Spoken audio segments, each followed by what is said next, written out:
good, everybody? Welcome back to my channel. If you're new, what it do? So today I want to give a full breakdown on how much I spent backpacking Thailand. I visited Bangkok, Chiang Mai, Phuket, and Krabi. Just want to give a very quick disclaimer before we get into talking numbers, because I'm going to be very transparent in this video. I do fully plan and fund 100% of all of my solo trips. I've gotten a few questions on how I'm able to afford backpacking or just traveling for extended periods of time, and there's really no secret sauce or anything outside of just budgeting and saving my money. By the grace of God, I've been stacking up since my very first job. That's how I pay for all of my solo trips. It's not my parents, ain't no sprinkle scamming, none of that going on. I also have a travel credit card that I like to use to earn all kind of points and rewards. Definitely comes in clutch as well, but I only use that as a tool. I'm not funding my entire trip on a credit card, absolutely not. So I just wanted to make that clear, because I know a lot of people get curious about where people get their financials for backpacking. Travel is something that I love to do, and it's something that I like to spend money on whenever I'm able to. And another thing, I would consider this last trip to be low to mid-range in budget. I chose the cheapest airline tickets available, stayed in the cheapest Airbnbs, hostels that I could find, ate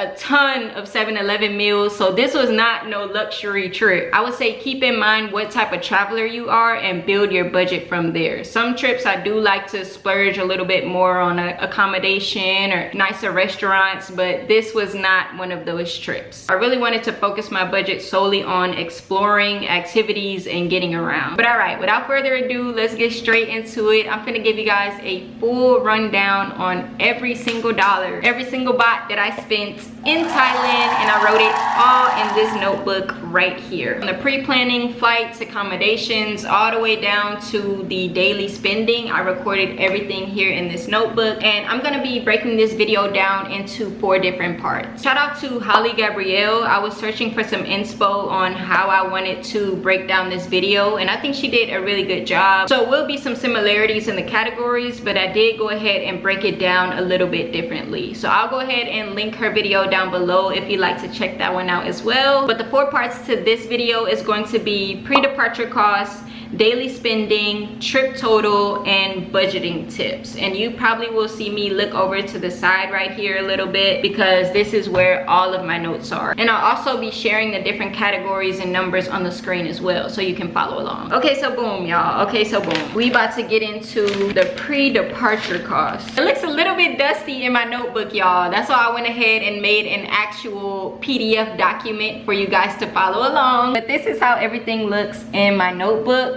Transportation, of course, is probably going to be the most expensive part of your trip, depending on where you live in the world. I did fly from the US. I flew from Houston, so I did a round trip Houston to Bangkok. As you can see here, my total amount for flights is actually extremely low, and that's only because I was a flight attendant at the time. So I did fly on standby. My round trip from Houston to Bangkok, I took Air Canada, and it came out to about $381. I know that the exchange rates fluctuate like almost daily when it comes to these global currencies. So I have here that I paid $376.18 round trip. And I also took 2 domestic flights on Air Asia. That was not a standby ticket. I paid full price for those. Chiang Mai to Phuket, it usually is about $50 to $60. Mine came out to $153, just because, like I said, I waited till the last minute. Would not recommend. I also did Krabi to Bangkok. That one was about $60. Total price for all of those came out to $589. You're gonna wanna at least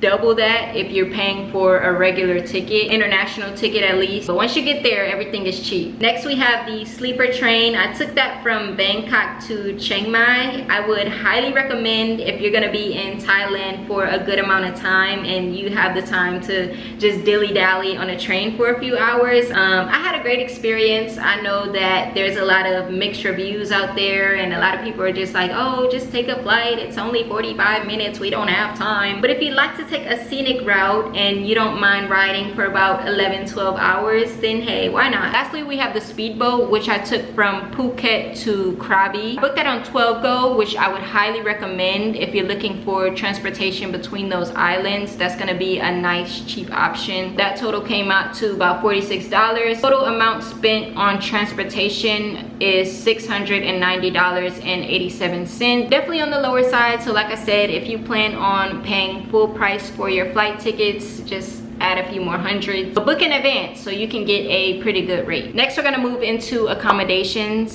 For a backpacker budget, this is definitely on the higher side. I went to Thailand for the entire month of January and I didn't book everything until about the end of November. I would not recommend that, you guys. I recommend booking out at least 3 to 6 months in advance. And if you're going during the peak season, which is between, technically it's like November to March, but the top 2 months for sure is December and January. So if you're going within those 2 months, I go closer to 6 months to book out, because yeah, it'd be jumping on the holidays. I actually only ended up staying in one hostel. All of the other places I stayed were Airbnbs, and that was simply because all of the decent hostels that were in good locations and had high ratings, they were all pretty much full. I would have preferred to stay in more hostels, not only because they're cheaper, but also for the social aspect. Just wasn't able to do so this go round, but all of the Airbnbs that I stayed at, I don't have any complaints. They were clean, they were in great locations. There was one Airbnb that I booked in advance and ended up not staying there, which is where you see that $88.11 loss. I wanted to add that on there because realistically, your plans might change while you're out there. This particular condo that I ended up canceling was in Chiang Mai. It was just a little bit farther than where I wanted to be, which was in Old Town. The area also looked a little bit sketch, so I just went with my gut and ended up going with this hostel instead. So I actually originally booked all Airbnbs, but I ended up choosing a hostel in Chiang Mai over that Airbnb. That was a great decision because I ended up extending another night at that hostel. That's how much I loved it. And it was centrally located in Old Town, which is where I knew I was going to be spending majority of my time. And if you're not going during peak season, I would actually recommend just booking as you go, because that's going to give you more flexibility. The hostel that I stayed at was literally about $16 a night, and it had everything that I needed. Nightly prices for the Airbnbs I have right here: $63, $40, $68, $30.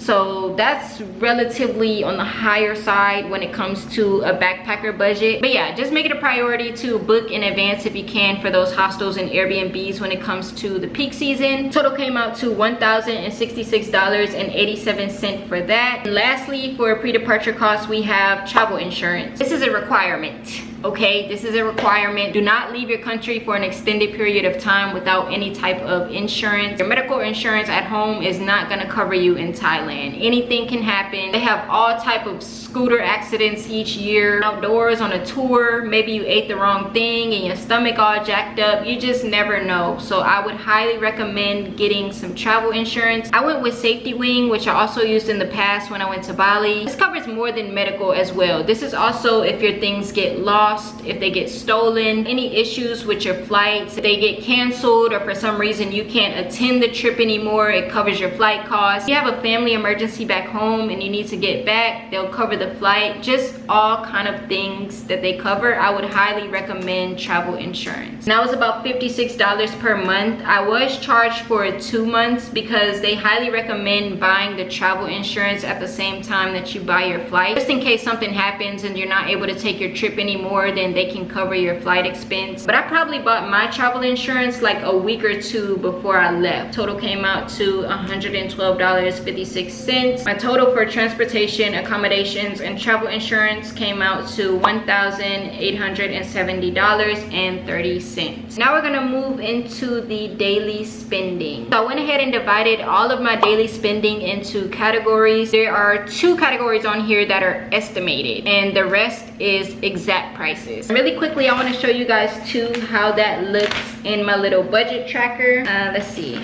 Oh, this is the first day. This is how my budget tracking looked, and I did it for a total of 25 days. But I didn't count my traveling days from the US to Bangkok. I only tracked once I touched down in Thailand. So my trip was technically from January 3rd to February 1st. That's when I landed back in Houston. January 5th to the 29th amounts to 25 days.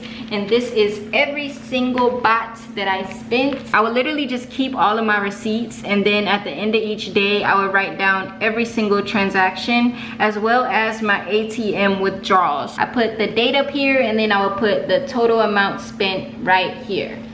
Okay, I'll share with you guys the categories first. My targeted budget was $30 to $50 a day, which you'll see soon. I spent an estimated amount of $430 in food. My food was a combination of 7-Eleven meals, street food, a lot of street food too, as well as regular restaurants. So the street food and 7-Eleven is going to be like backpacker's choice because it is obviously the cheapest. We're back, guys. Sorry, camera died. I think we finished the food. So next we're going to go into transportation. This is exactly how much I spent getting around each destination. So Grab and Bolt. Grab and Bolt is going to be their two main ride service apps, similar to Uber and Lyft here in the States. I either took a regular car or a scooter. Scooter is always going to be cheaper than the car, so just keep that in mind. Honestly, in Chiang Mai for the scooters, I was paying like less than $1 to get around. Literally like 10-15 minute rides for under $1. So that was cool. I went in and tracked every single ride service. You can see right here it's Grab.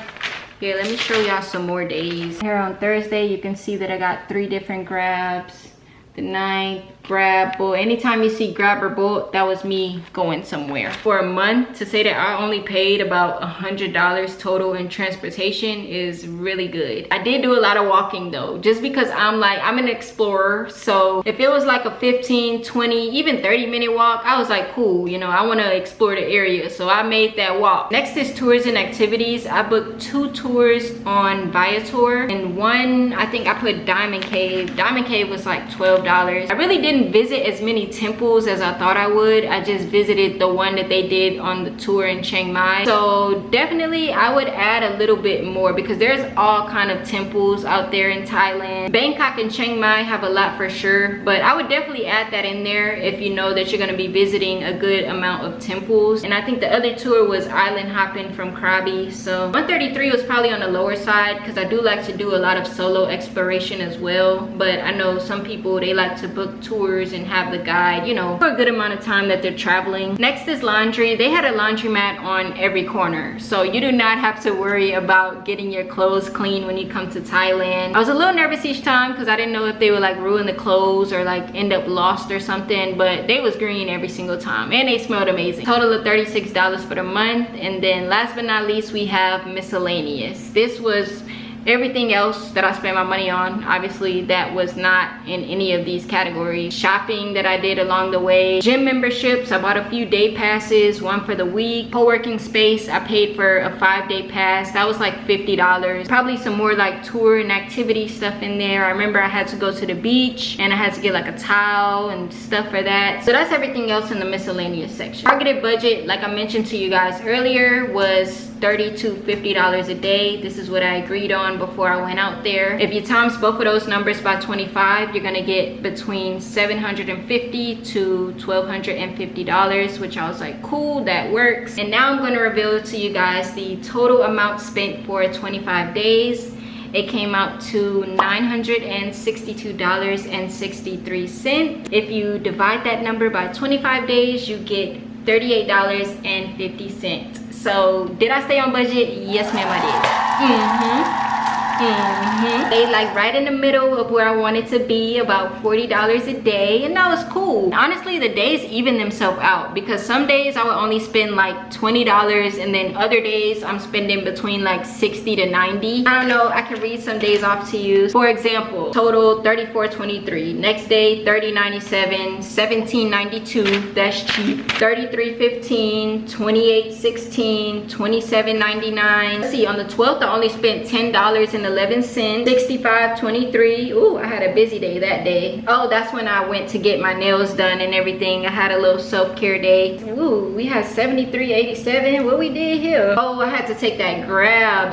My Grab was $35 to get from the airport to the goddamn Airbnb. Let's see, we got $27.19, $20.09, $24. So honestly, we did pretty good. We did good. We got $35, $26, $20. I had really low days and then I had a few high days. So it ended up evening out. I did some shopping on the last 2 days of my trip, which I figured wasn't really necessary to include in this video because everybody's gonna do a different type of shopping. Y'all know it's all kind of stuff to buy out there, from the night markets all the way to the luxury items. I was buying some things for myself as well as for friends and family. So yeah, I just left them last 2 days to woo the woo. Overall, I was really happy that I stayed in my original targeted budget, and I wasn't trying to be too strict because I ate a lot of 7-Eleven meals, but also when I wanted to splurge on something good, I splurged on something good. I wasn't out here nickel and diming every single thing. I stayed in a nice, comfortable place with that. One more thing I want to add though, I am not a heavy drinker at all, so I would probably add in a few more dollars in the food section if you are. I know it's typical